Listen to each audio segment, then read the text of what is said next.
على رغم معرفتنا بيهم إلا إن الكلمتين دول من أكثر الكلمات اللي ممكن تلخبطك في اللغة الإنجليزية، لأن إحنا بنستخدمهم في الجملة بطريقة مختلفة وكمان معناهم مختلف. ما تيجي نعرفهم مع بعض لأنهم هيلخبطوك جدا لو ما اتفرجتش على الفيديو ده. hard و hardly. تعال نبتدي مع بعض بأول كلمة وهي كلمة hard. hard بتيجي كصفة بمعنى صعب.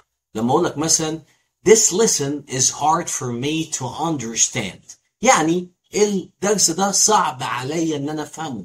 This lesson is hard for me to understand. يبقى بتيجي hard difficult، حاجة صعبة. ممكن كمان تيجي حاجة صعبة اللي هي عكس طرية. لما اقول لك مثلا this mattress اللي هي بتتحط على السرير is hard.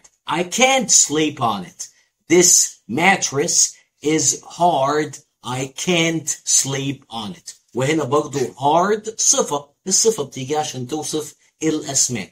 لكن المعنى الثالث وخد بالك بقى منه إن hard ممكن تيجي كadverb، يعني ظرف بمعنى بجد أو بشدة من غير ما تحط عليها ly زي ما أغلبنا متعود. لا، هي كده لوحدها بتيجي ظرف. الظرف أو الادverb في اللغة الإنجليزية بيضيف معنى للفعل. فلما أقول لك مثلا She works hard، يعني هي بتعمل بجد. أو I study hard، أنا بذاكر بجد، وهكذا من غير ly. فhard هنا بتضيف معنى الستادي أو بتضيف معنى الwork اللي هي الأفعال، فتيجي كadverb معناها بجد أو بشكل جدي. ده بالنسبة ل hard. فما تحطش عليها ly لما تبقى معناها كده، لا سيبها زي ما هي وهي هتشتغل كadverb كظرف.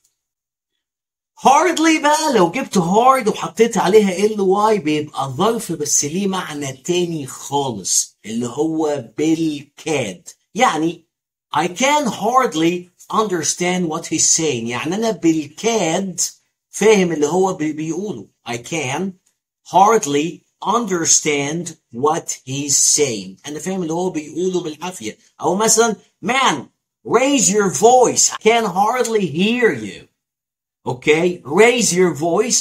I can hardly hear you. علي صوتك أنا سامعك بالعافية. فhardly هنا بيبقى معناها بالكاد أو بالعافية اللي هو almost not، يعني أنا تقريبا مش سامعك. I can hardly hear you.